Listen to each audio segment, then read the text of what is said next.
Who enters this sanctuary of in-reaching light? Bare-skinned beings of the blue planet, chatty, busy, resourceful, forgetful. Conscious not of eons past, preceding the peopling of the planet, before Adam and Eve in the garden, before T-Rex among volcanoes, prior even to plants and bacteria, but focused on the here and now. Who enters this sanctuary on the brink of today? Curious, upright creatures perceiving life in days and decades, in births and narrow escapes, meals and marriages and deaths, unable to envision centuries ahead with new lifeways for our descendants. Who enters this sanctuary in the land of broad waters? Big-brained survivalists, preoccupied by this thin layer of habitation between ground and clouds. Look down and sense pollinators flitting through meadow, nematodes slithering in soil, the coal, gas, oil nursed dry from the ducts of Mother Earth. Look up where raptors circle, clouds coalesce, and ozone shrouds the surface from solar radiation. Who enters this sanctuary of tradition and vision and choice? We, inheritors of evolution's gifts, the amoeba's pull toward pleasure and away from pain, embryonic gill slits from fish forebears, limbic survival instincts of lizards. Mammals care for their young, the playfulness of primates, the pure-heartedness of saints, the discipline of ascetics, and the wisdom of sages. Who enters this sanctuary of wood and glass, pillars and dreams, flesh and spirit? In lament and love and conviction, we, the seekers, speakers, meaning makers, we, the children of the earth tribe, congregate here, that we might remember where we come from, that we may honor all our earthly kin, that we might do well by our descendants, forging a path for their future and our own. Come, let us worship together.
Good morning. Welcome to worship with the community of the First Unitarian Church of Omaha. I'm Reverend Woodbury, the church's settled minister. Whether you're attending online or in person, I'm glad you have decided to spend your Earth Day Sunday morning with us. A special welcome to visitors. This congregation is a community of all ages and abilities. It is a community with a rainbow of gender and sexual identities. It is a community of diverse cultural and class backgrounds. We draw from many sources of inspiration and share common liberal religious values. Whoever you may be, we welcome you to bring your whole self into this community. We do say gay here in Omaha. Those in the sanctuary are invited after the service to adjourn to the common room, which is downstairs in the basement, where coffee, tea, and conversation are available. Those attending online, if you are interested in learning how to use YouTube, which will be the only way we are using providing online worship starting May 22nd, you can hop on Zoom or stay on Zoom after the worship service, and there will be a live tutorial of how to use YouTube to join worship in the future. And speaking of May 15th, which is 3 weeks from now, will be the 153rd annual congregational meeting of this church. Members are strongly encouraged to participate, either in person or on Zoom. The annual meeting will take the place of the regular Sunday service.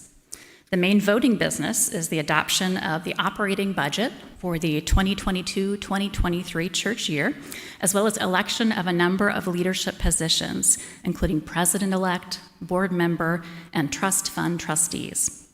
We'll also be celebrating annual award winners.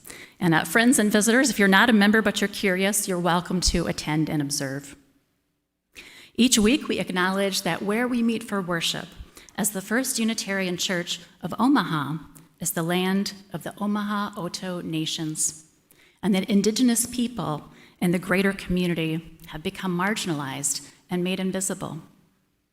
We recognize their presence among us and aim to work with them to resolve issues like poverty, displaced children, and murdered and missing Indigenous women, the MMIW. At this time, I invite forward the Lewis family to light our chalice. And those who are watching from home, if you have a candle or chalice you'd like to light, you can do so as well.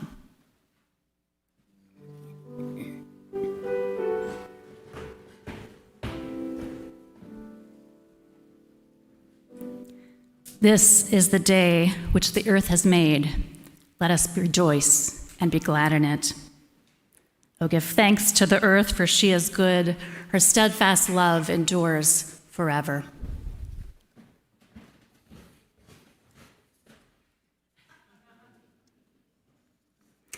And if you're not already in the Earth Day spirit, the early morning risers are going to help you get there with a special song.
We have a special story this morning for the Time for All Ages, which Christina Strong will share.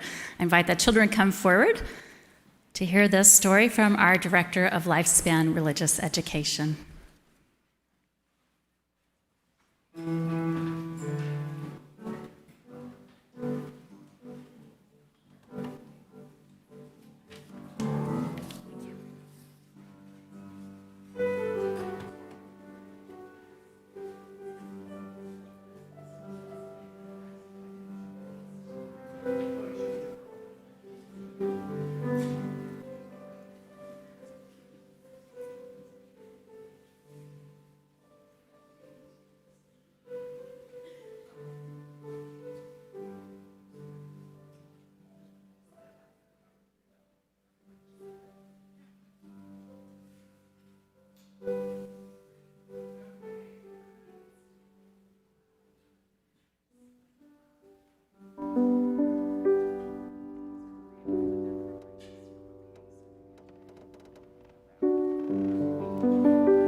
All right, am I right on the video? Okay. So, some of you may remember long ago in 2019, we had a flower communion where we did the play Miss Rumphius.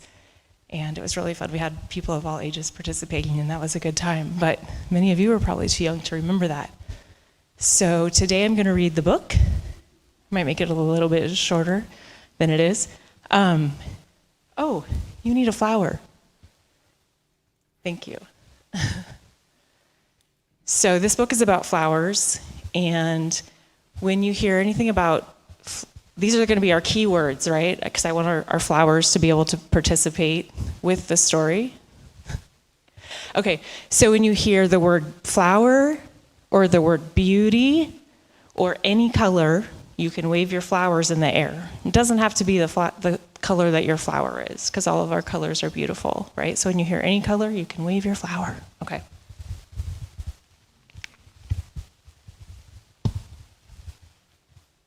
Does anyone remember the other keywords besides colors?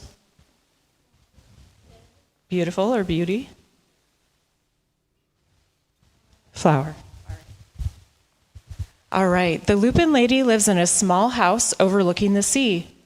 In between the rocks around her house grow blue and purple and rose-colored flowers. The Lupin lady is little and old, but she has not always been that way. I know because she is my great aunt, and she told me so. Once upon a time, she was a little girl named Alice who lived by the sea, the beautiful blue sea. Many years ago, her grandfather had come to America on a large sailing ship. Now he worked in a shop at the bottom of his house, making beautiful figureheads for the prows of ships. He was an artist. He painted beautiful pictures, too, of sailing ships and places across the sea. When he was very busy, Alice helped him paint in the blue skies.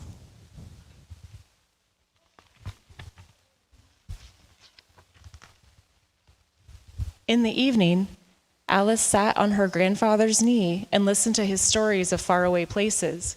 When he had finished, Alice would say, "When I grow up, I too will go to faraway places, beautiful places.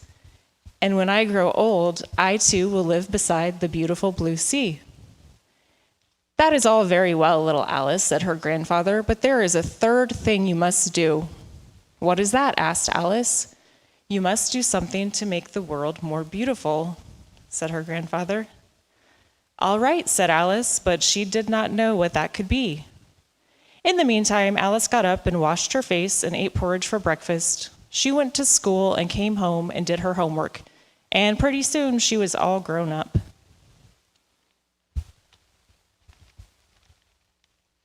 Then my great Aunt Alice, see there she is all grown up, set out to do the 3 things she had told her grandfather she was going to do.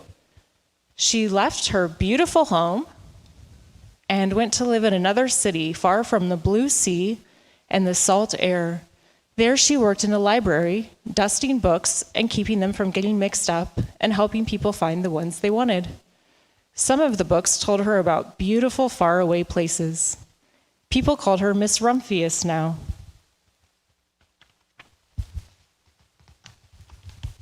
Sometimes she went to the conservatory in the middle of the park. Does anyone know what a conservatory is? It's like a greenhouse or like the botanical garden where they have the glass building. It's a beautiful place with lots of flowers. When she stepped inside on a wintry day, the warm, moist air wrapped itself around her, and the sweet smell of flowers filled her nose. "This is almost like a tropical isle," said Miss Rumphius, "but not quite." See, there she is inside the greenhouse.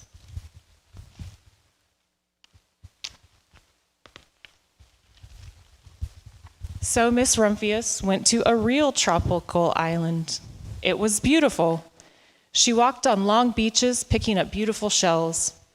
One day she met the Bapa Raja, leader of a fishing village. "You must be tired," he said. "Come to my house and rest." So Miss Rumphius went in and met the Bapa Raja's wife. The Bapa Raja himself fetched a green coconut and cut a slice off the top so that Miss Rumphius could drink the coconut water inside. Before she left, the Bapa Raja gave her a beautiful mother-of-pearl shell on which he had painted birds of paradise and the words, "You will always remain in my heart." "You will always remain in mine, too," said Miss Rumphius. See her there by the blue sea?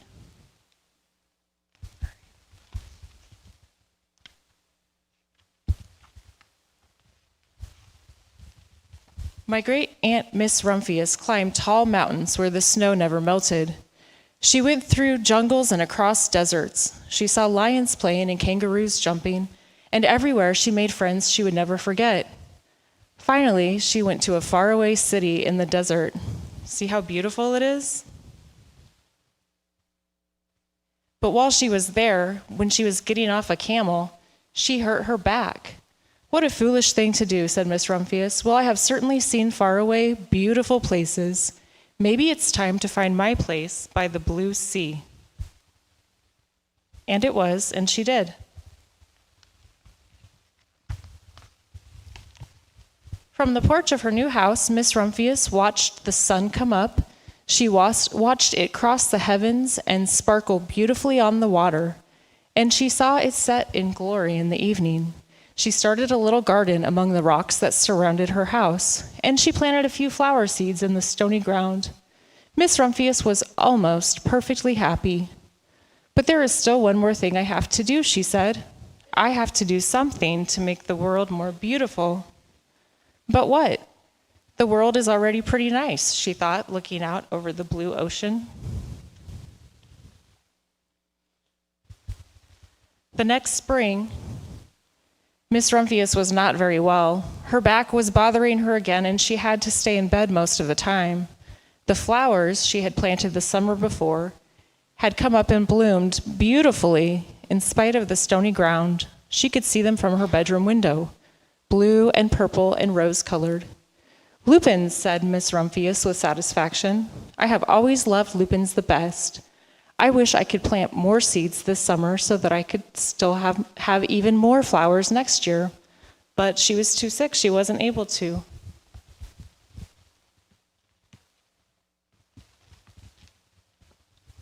After a hard winter, spring came. Miss Rumphius was feeling much better. Now she could take walks again.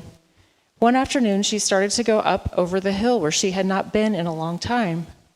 "I don't believe my eyes," she cried when she got to the top. For there on the other side of the hill was a large patch of blue and purple and rose-colored lupins. "It was the wind," she said as she knelt in delight. "It was the wind that brought these seeds from my garden here, and the birds must have helped." Then Miss Rumphius had a wonderful idea.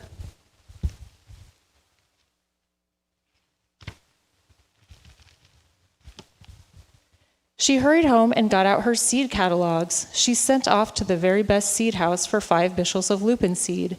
All that summer, Miss Rumphius, her pockets full of flower seeds, wandered over fields and headlands sowing lupins. She scattered seeds along the highways and down the country lanes. She flung handfuls of them around the schoolhouse and back of the church. She tossed them into hollows and along stone walls. Her back didn't hurt her at all anymore now. Now some people called her that crazy old lady because she walked around with seeds in her pockets all the time. It's okay. They've had a good long life, and my cat didn't get them, so. Okay, the next spring there were lupins everywhere. Who remembers what lupins are? Flowers. Fields and hillsides were covered with blue and purple and rose-colored flowers. They bloomed along the highways and down the lanes. Bright patches lay around the schoolhouse and in back of the church. Down in the hollows and along the stone walls grew the beautiful flowers. Maybe wave them a little more gently now. There. Miss Rumphius had done the third most difficult thing of all. What was the third most difficult thing that she was supposed to do? Make the world a more beautiful place. All right. My great Aunt Alice, Miss Rumphius, is very old now. Her hair is very white.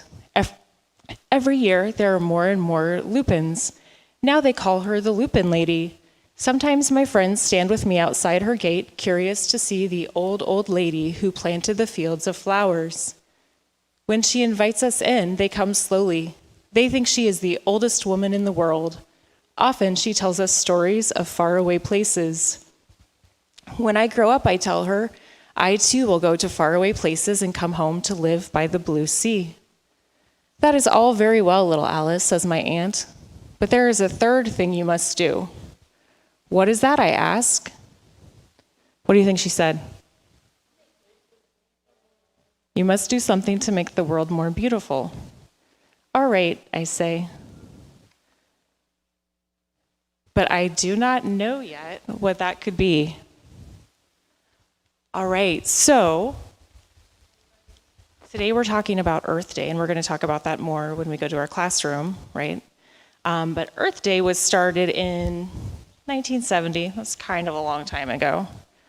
But I'm guessing from the pictures in this book that this was even longer ago, right? And so one thing that people realized when they started Earth Day is that making the world more beautiful involves cleaning up our messes as well as planting flowers, right? And we'll talk about more ways that we can do that in just a minute. And another thing they didn't know way back then when Miss Rumphius was spreading flowers, that it's very important to plant flowers that grow naturally in the area where you live. And we will talk more about that when we go downstairs too. All right, can you please gather up all of your, as much as you can. You can keep them. If you older youth could help, like grab a couple stems and petals, maybe. All right, thank you, everyone. Thank you.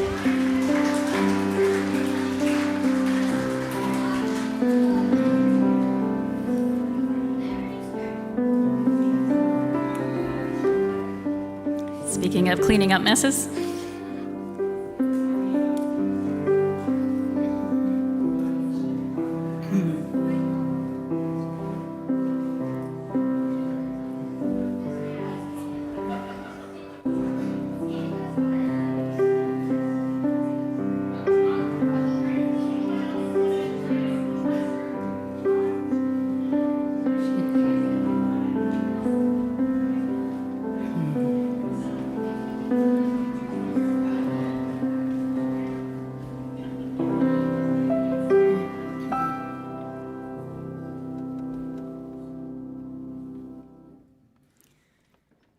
We come to our time for sharing of joys and concerns from one another's lives.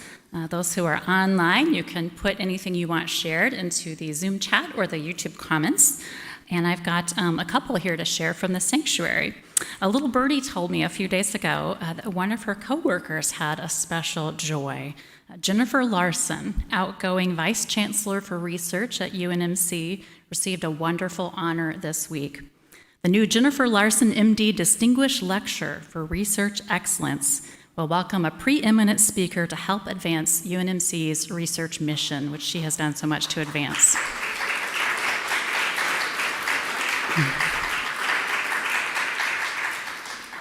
I understand this was a big surprise to Dr. Larson, so congratulations. And Denise Elaine shares the joy, so grateful for the last 2 weeks spent with family on the East Coast, also glad now to be home.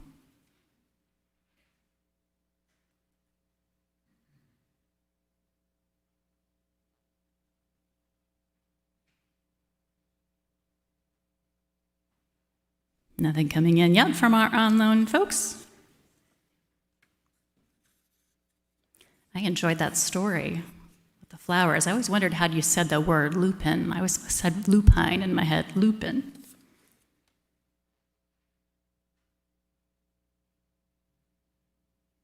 No? Okay.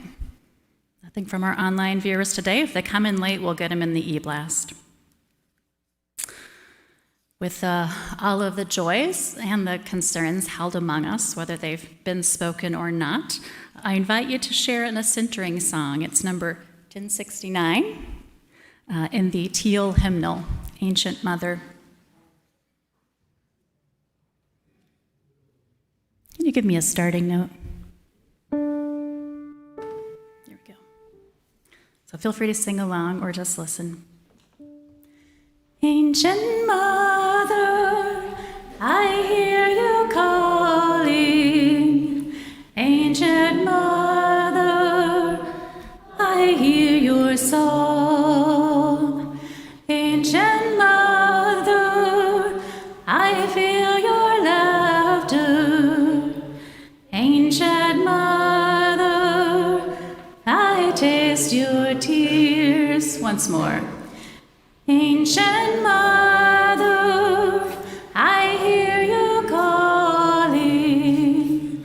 Ancient Mother, I hear your song. Ancient Mother, I feel your laughter. Ancient Mother, I taste your tears. Let's continue in a mood of meditation or prayer. I invite you to get comfortable in your seat and take a few deep breaths.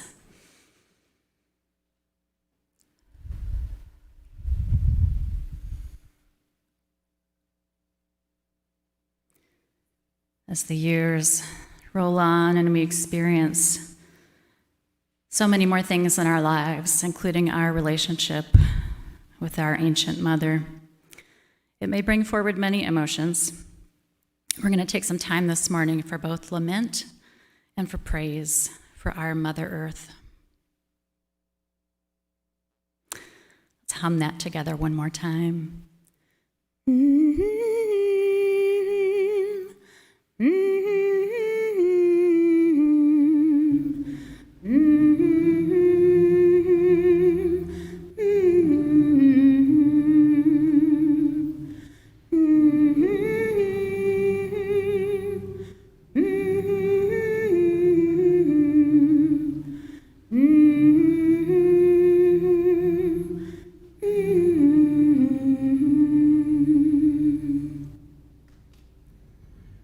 In varied ways, we may each feel how our climate is changing. We may notice how it's impacting us and our loved ones, or worry about that.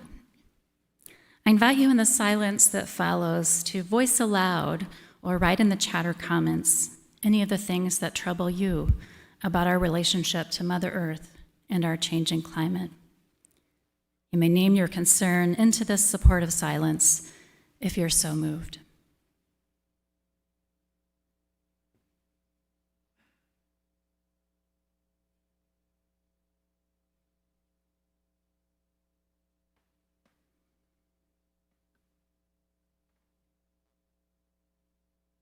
wildfires, and tornadoes.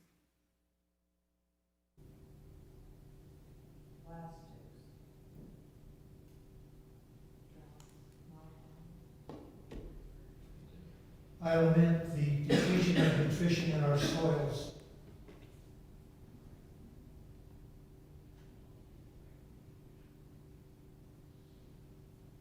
Seasons that are different for my child than they were for me.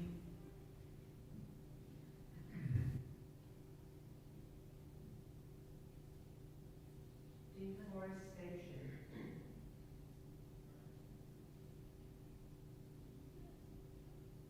Less land for my children to appreciate. Most power climate.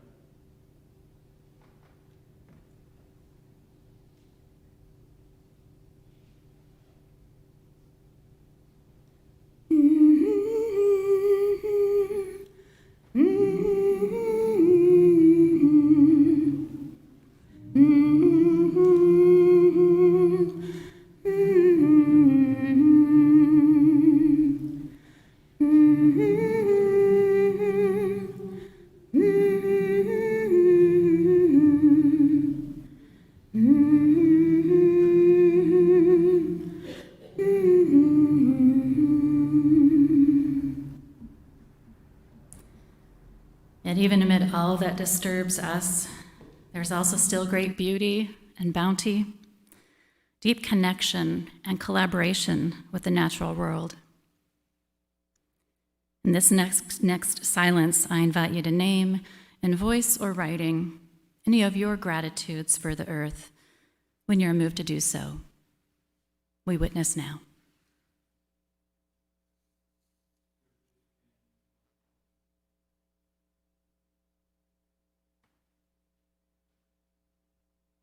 All the migrating birds in Nebraska's flyway. The majesty of mountains and glaciers.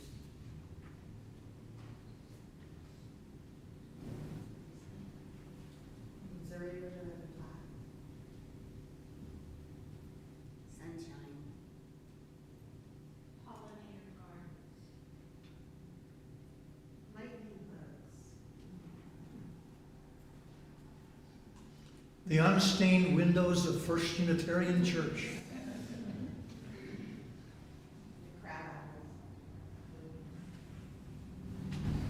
apples. House sparrows nesting in front of our front window.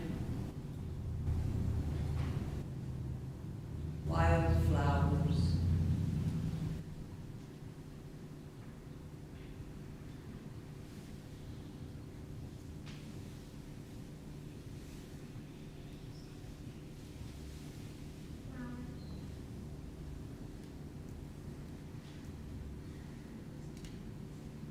Ancient Mother, I hear you calling. Ancient Mother, I hear your song.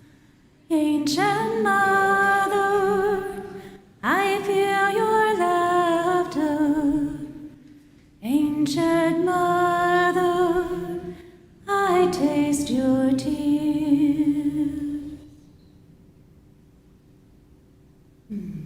Deep breath and come back.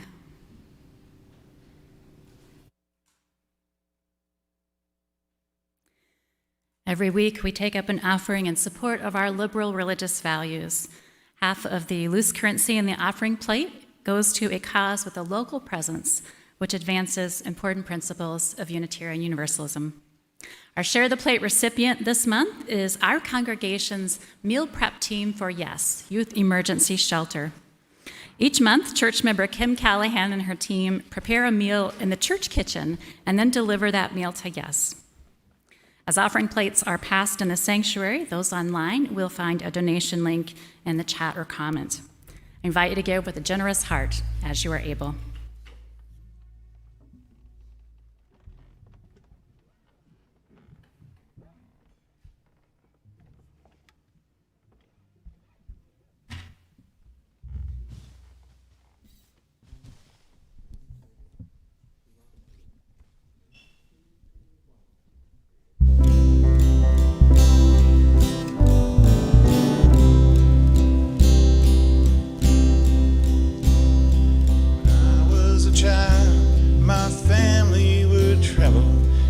western Kentucky where my parents were born. There's a backwoods old town that's often remembered so many times. Won't you take me round to Muhlenberg County, down by the Green River where paradise lay? I'm sorry, my son, but you're too late in asking. Peabody's old train is holding away. Sometimes we travel right down the Green River, the abandoned old prison down by Adrian Hill. Where the air smelled like snakes, we'd shoot with our pistols, but empty pop bottles was all we would kill. And Daddy, won't you take me back to Muhlenberg County, down by the Green River where paradise lay? I'm sorry, my son, but you're too late in asking. Mr. Peabody's gold train is hauled away.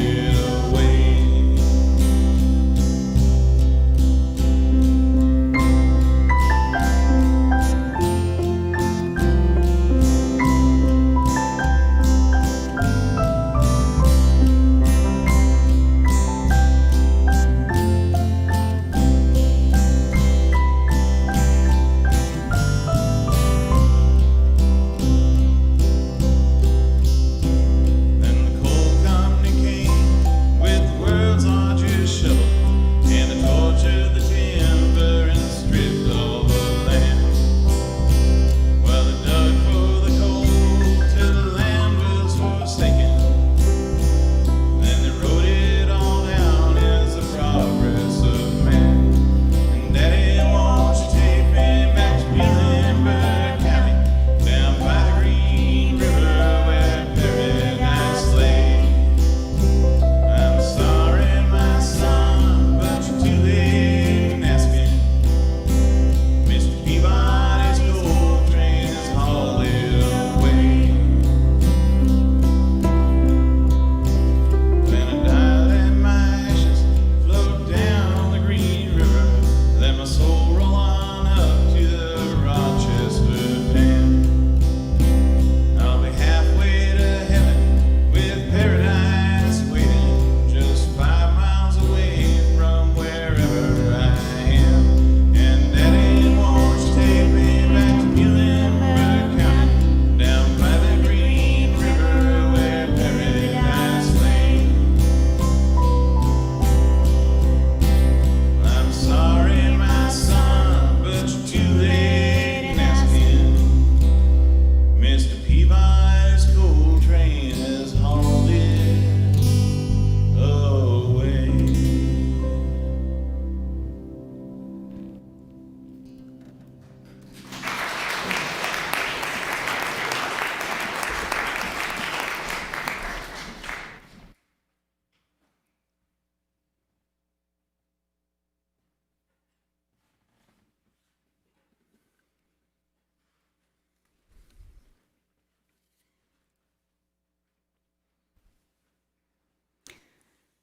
As the world is warming and more glaciers melt in the ocean, ironically, I sometimes feel frozen. I've done my fair share of reading about climate change.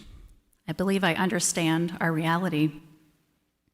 Like a bunny that's gone still as a statue, hoping the advancing predator won't actually see it, when faced with an existential threat that I can't quickly escape, I can become immobilized. It's instinctive. That's why, watching the Oscar-nominated Netflix movie Don't Look Up, I felt some sympathy for all the fictional people who simply ignored scientists' warnings about a fatal asteroid hurtling toward Earth and carried on with life as usual. When faced with a great problem that we don't know how to solve, our psychology leads us to do nothing. Freezing, of course, may work when the threat is a hungry predator, especially if you have good camouflage like a bunny, but inaction cannot solve complicated human problems. I admire people who have broken through the paralysis to take courageous action. Take Catherine Himbling. This Canadian celebrated her 80th birthday recently from a jail cell. She was jailed for peacefully protesting the expansion of a pipeline project by blocking tree-cutting machinery from entering the project site last fall. Himbling was not some activist from the 60s who had gone to jail for justice many times before. This was the first time in her life that she had engaged in civil disobedience. She's one of an increasing number of elders taking such stands against fossil fuel use. At the other end of the age spectrum, the clear-seeing, the creativity, and determination of young activists warms me. There are Greta Thunbergs on every continent and every country sounding the alarm and working for a viable future. And not just with protest actions like climate strikes. In our own country, 21 Gen Z plaintiffs have been suing the government since 2015. They allege that the USA is violating their constitutional rights to life, liberty, personal safety, and property through willful actions that are creating the climate crisis these young people will inherit. The youngest of these leaders, by the way, is a Unitarian Universalist from Florida, grounded in our faith values and supported by his family and congregation. But what can I do? That's the question I return to over and over. I don't fit the youthful profile to join the lawsuit, and I don't think I'll be risking arrest at pipeline sites anytime soon. I have a child to parent and provide for. I've participated in rallies and written a few letters here and there. I've been driving a hybrid car for almost 20 years and eat a more plant-rich diet than your average American. I've recycled religiously for whatever that's worth, bought carbon offsets for plane trips, and even worked for a land trust for a time. All those individual actions seemed like helpful things until recent years, when I learned that we're already past the point of no return, that there's no dialing back climate change. That now the question is not if climate change will arrive or for how long, but rather how bad we'll let it get.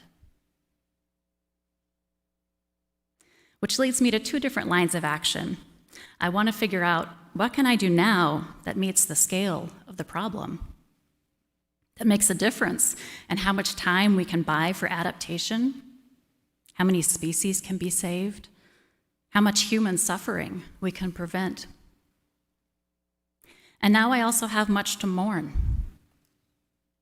From hundreds to thousands of species lost each year as part of Earth's sixth mass extinction, an uncertain future for my child, the frequent experience that the seasons don't feel the way they used to, they don't feel the way they should in my bones.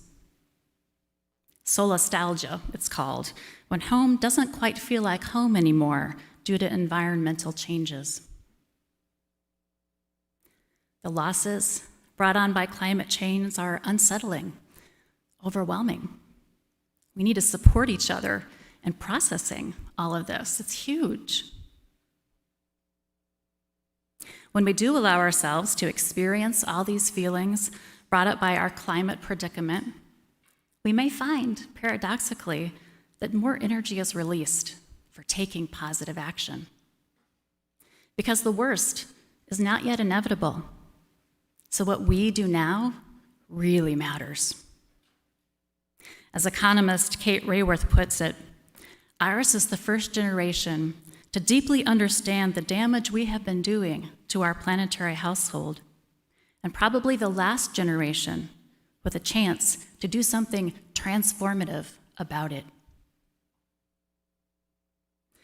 Which brings me back to that burning question: what can I do? Climate scientist Katherine Hayhoe makes a compelling case that the most important thing ordinary people like you and I can do is talk about climate change. Just talk about it. Why is that? Doesn't sound so radical. One reason talking with other people about climate change can make such a difference is that feeling small and ineffective and unsure what to do is something so many of us are doing privately. This inner limbo land is a huge part of the problem. Talking together about our values, concerns, and hopes can help thaw us out of that stuck place. We will hear that we are not alone in our feelings.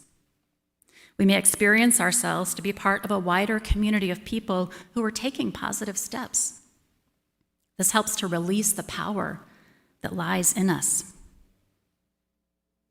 Like water, we can turn from unmoving ice to a flowing force that sculpts the landscape.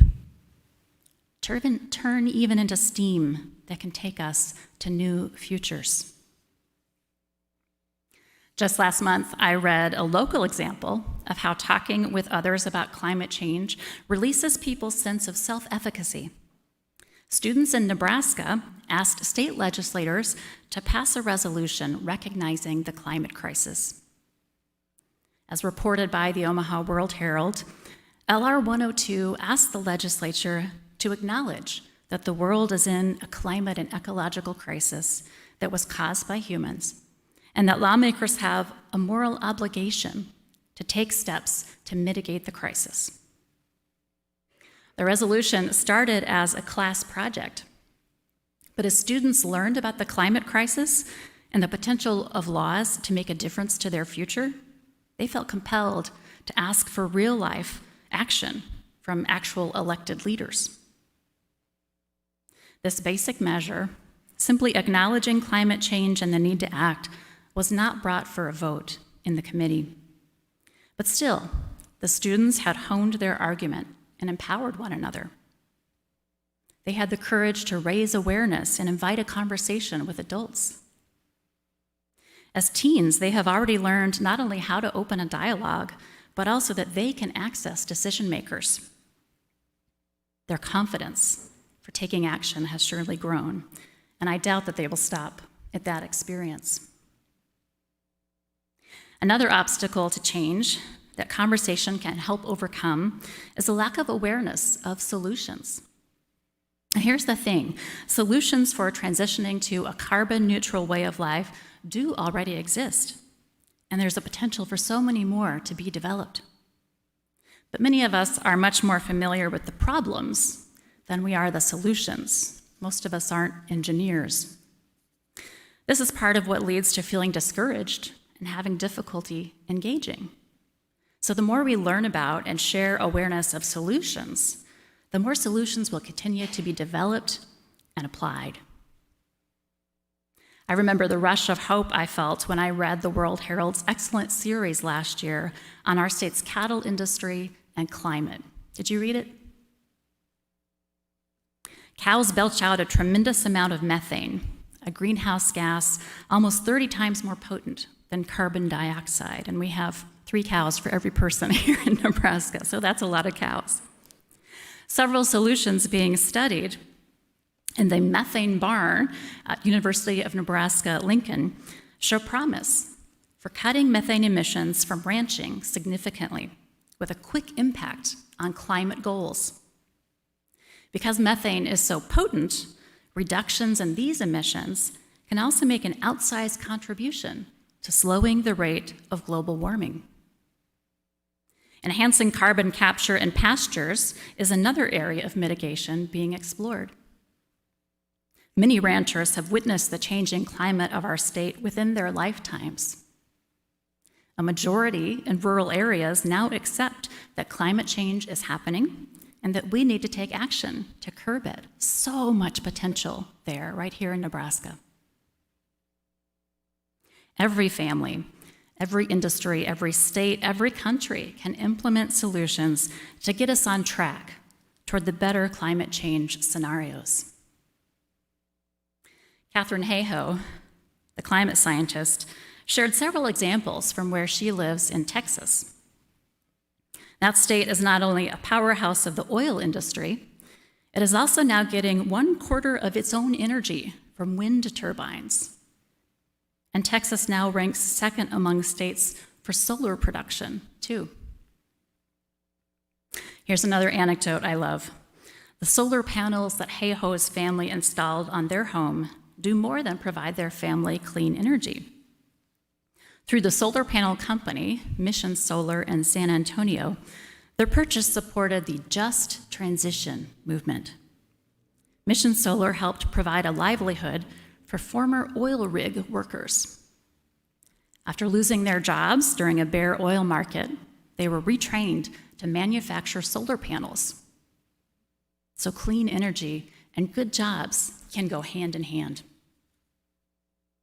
I was also struck by this example from another state where I once lived, Indiana, which is firmly in coal country.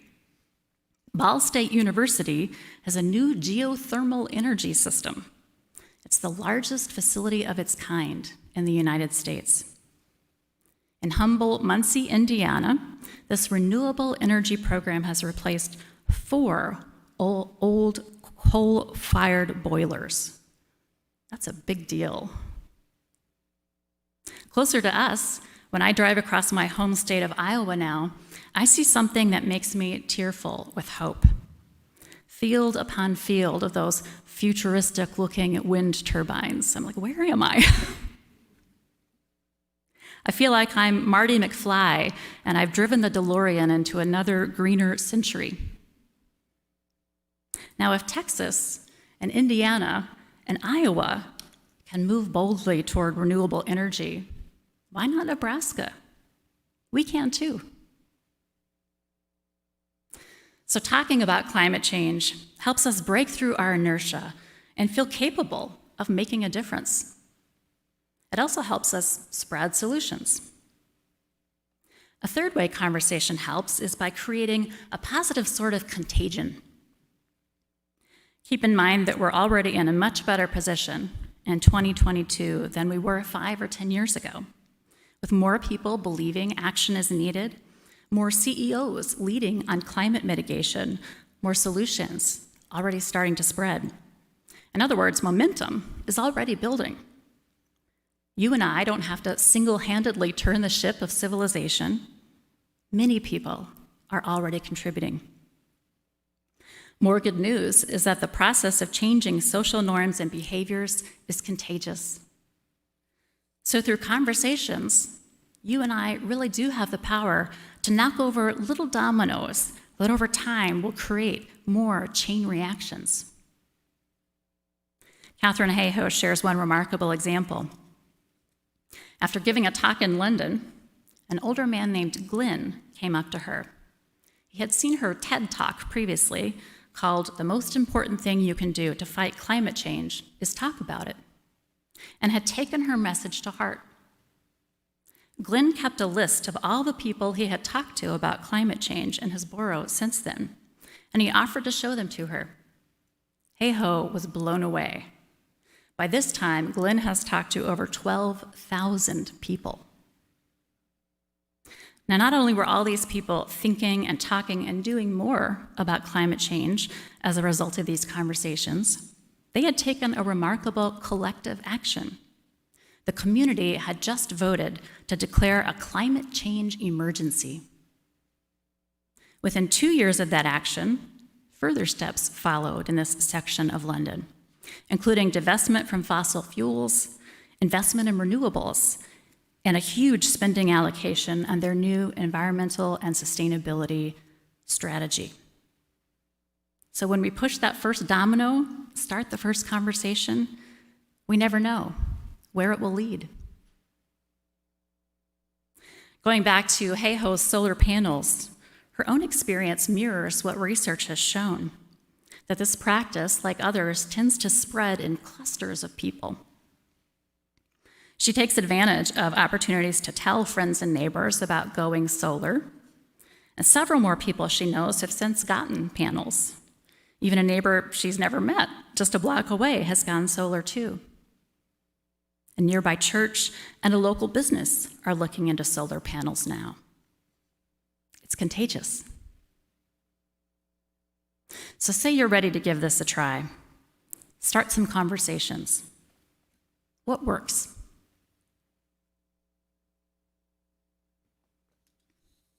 Bond, connect, and inspire, says Hey-Ho.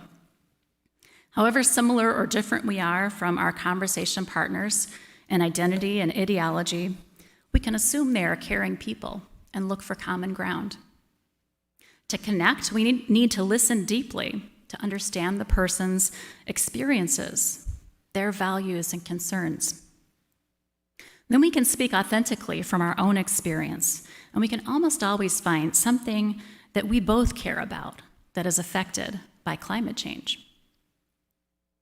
Then the last step, after bonding and connecting, is to inspire, to share examples of solutions so the other person goes away from the conversation not only feeling concerned about a shared value or goal, but feeling that it's a solvable situation and having some idea how they could make a positive contribution. The most successful climate conversations come not from the head and lots of science facts. We've had 50 to 150 years of that already, and here we are, but from the heart and from personal, immediate concerns and experiences. Each of us has many options for genuine sharing if we think about it. I want to go back to Catherine Himbling, the octogenarian who protested the Trans Mountain Pipeline in British Columbia, Canada. She was worried about changes that she had been noticing for years. Changes that the pipeline expansion would only exacerbate, like decreased snowpack, torrential rainstorms, increased water temperatures, and salmon-bearing rivers and streams. Even my city garden is affected, Himbling says. Daisies cannot tolerate the heat of the past few summers and have died back to almost nothing. I'm dreading the summer months of smoky skies, coughs, and irritated throat. So that was what motivated one person to not only take action, but engage in civil disobedience. So I'm trying to brush up my skills on how to do this. I'm going to practice on you all. Here are a few of my heartfelt concerns, and I'll be curious which ones resonate with you. I'm worried about how climate change is going to affect the health of people I care about. My child's asthma has been flaring more often. Ditto for my coworkers' migraines and my own allergies. Plus, future pandemics are made more likely by climate change, which might threaten our health and restrict all of our lives here in Omaha. We've had enough of that, haven't we? Extreme weather like wildfires, floods, and tornadoes has already cost so many lives, as well as property damage. I want to be safe. I'm worried about how food supplies will be affected as agriculture is hit by extreme weather and loss of pollinators essential to our food chain. As a Unitarian Universalist, I want to help bring more compassion, equity, and justice into the world. But climate change is what the military calls a threat multiplier, making unstable situations even worse, creating conflict over dwindling natural resources, more climate refugees, more suffering for those who are already more vulnerable, the poor. I also care deeply about the interdependent web of life. It hurts my heart to think of all the beautiful habitat that we're destroying and the creatures who are going extinct. I feel they have just as much right to life as we do, and that our Earth community is diminished without them. And here's the one that is perhaps the most heart-wrenching for me personally. As a parent, I'm worried about the future of my child and any later descendants and what they will inherit. What quality of life can they have? And how many more generations of humans will there even be if we don't rein this in? So in any one conversation, I would first get to know my dialogue partner. listening for what they care about, and focusing on a concern that we might share in common. And then, of course, I'd want to bring in relatable solutions too. For example, if we're sharing a concern about food, on the solution side, I might note that food waste is a big problem in our country, contributing to wasted energy. So my family is trying to get better about using up leftover meals, eating up fruit while it's fresh, sealing up that open box of taco shells so they don't go stale and have to get thrown out. Hey, everybody can do things like that, right? That's not so hard. Here's an example at the organizational level. My home congregation, where I first became a UU, and the church where I did my ministerial internship both have solar panels on their roofs. These congregations save money on energy. Hey, that's less pledge money needed, while living their values and helping to create contagion locally around clean energy. Have we ever considered going solar as a church? Lastly, did you notice my Vote with Climate in Mind yard sign? Would you hold it up for me, DJ? Make sure all the folks on Zoom can see it too. Whatever party the people I vote for belong to, I want them to be committed to climate-wise policies. Because our kids' future cannot be secured without collective action. Thanks, DJ. In fact, in the future, I aim to speak to some of the leaders already elected as well, such as those who are pressing the city of Omaha to act with greater urgency in completing a climate change plan for our city, which we're one of few cities of our size that doesn't already have one. So perhaps you'd like to take part in that too. I think that's something we can work on as a congregation. However climate change is impacting your life and the life of your loved ones, however your values connect to this greatest of all crises, I invite you to join me in saving us. One conversation, one solution, one domino after another. Amen, and blessed be.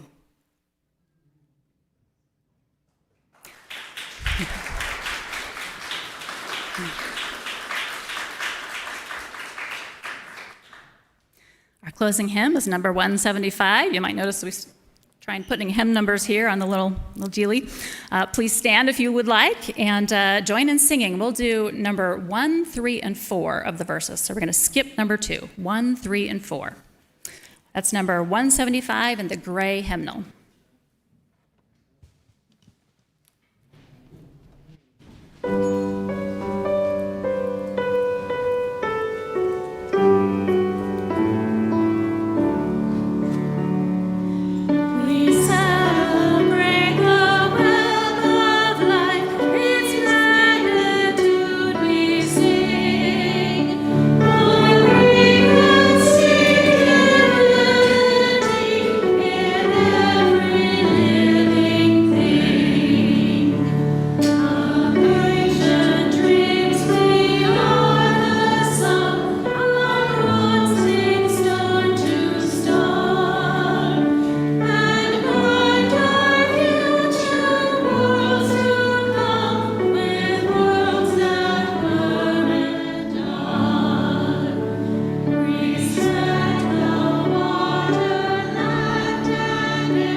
You may be seated.